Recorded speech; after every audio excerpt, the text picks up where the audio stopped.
IELTS Speaking Part 3 Freedom and Independence. 1. In what ways can an individual's personal freedom be threatened? Answer. I think there are many ways in which an individual's personal freedom can be threatened. There are, of course, the usual social pressures to conform, to fit in, even though society these days is far more tolerant of difference. Also, there are, prejudices against certain groups of people, especially minorities, which erode their freedom to live on equal terms with the majority. As far as living in a big town or city is concerned, I suppose with the rise in the crime rate, muggings, burglaries, and so forth, you do feel unsafe at times, and that there are certain places you can't go or things you can't do because it might be dangerous.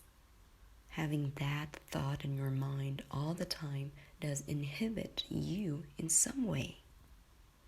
Another thing is, to counter the rise in crime, we have surveillance cameras or closed-circuit TV everywhere. Now this might put some people's minds at rest, but I find it intrusive. I can see the point. In some places security is very important, banks and shops and other places where there is valuable property, but you even find them in places where it seems to me they're not necessary at all. I don't like the idea of living my whole life on camera, and to a certain extent it prevents people from behaving naturally. 2.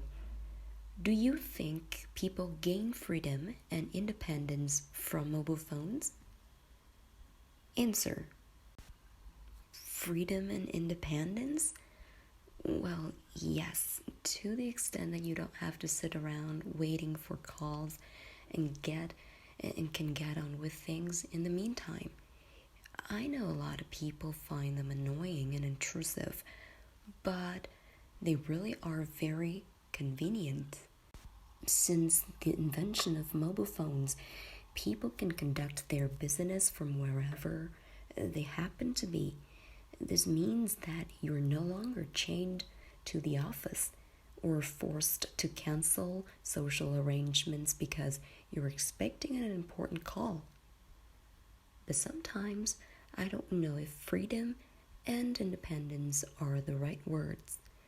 If, for example, I'm going out with friends or just away somewhere, I don't want to be interrupted by phone calls. I've got a mobile and it is very handy, but I keep it for emergencies. But then you can never be sure that someone is trying to contact you in an emergency, so you feel obliged to keep it switched on. You become dependent on them in a way. 3. Do you agree that if someone has done nothing wrong, they have nothing to fear from surveillance? Answer. Well, yes, I've heard people say that, and maybe it's true. But I still find it difficult to live with the idea that I am being watched all the time. When you realize that surveillance cameras are watching you, you behave differently, unnaturally, and it's inhibiting from that point of view. Maybe having them does preclude people from committing crimes, and if they're caught on camera, it's much easier to catch them. However, you do hear stories about innocent people being framed. So, even if you haven't done anything wrong or have no intention of doing anything wrong, it's still possible for someone to use it to do you harm. it's not just paranoia. I've read about it. Having said that, I must admit that they make me feel safe in some public places, especially at night. 4. In what ways do attitudes to privacy vary from country to country? Answer. It's difficult to say. The only other country I've been to is France, and they value their privacy very highly. I mean, they are hospitable, but very reserved and rarely talk about personal matters.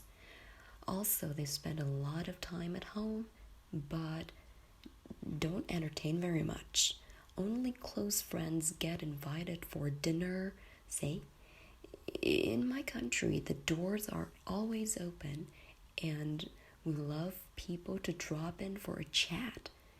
And we are not so secretive. We also spend more time outdoors socializing. Generally, I think we live our lives more out in the open. But with the French, it's not just at home that their love of privacy is strong. They don't have identity cards, and they don't want them because they think they would be an invasion of their precious privacy. But we shouldn't forget that there are some countries where people have no freedom at all and almost no privacy.